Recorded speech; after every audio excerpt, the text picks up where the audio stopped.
Good afternoon mga bossing. So today meron tayong installation ng Bosch Europa horns. Original mga bossing. Free installation, free harness. Yung sa harness mga bossing, kompleto na siya. Wiring kit na siya. Meron siyang fuse, saka mga relay. So yung location ng ating Bosch mga bossing is andito siya. Yan. Para pogi tingnan, tsaka yung output niya is maximum talaga kasi nasa labas lang siya.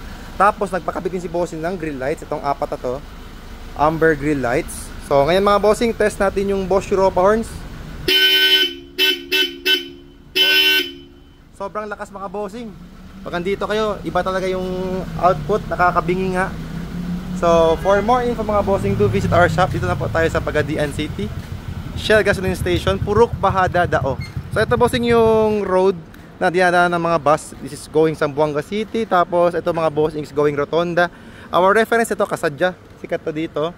And of course our signage, medyo malaki naman ito mga bossing, so makikita lang siya very easily.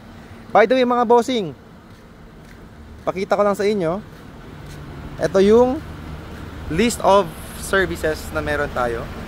So pwede nyo i-post mga bossing para makita nyo po our contact number and our business hours. So dito sa kabila mga bossing, kinakabit natin dito full set Kion Sondra sa Everest. Full set siya mga bossing. So yun lang mga bossing. Thank you very much for watching. Do visit our shop, Andres Auto Accessories. Peace!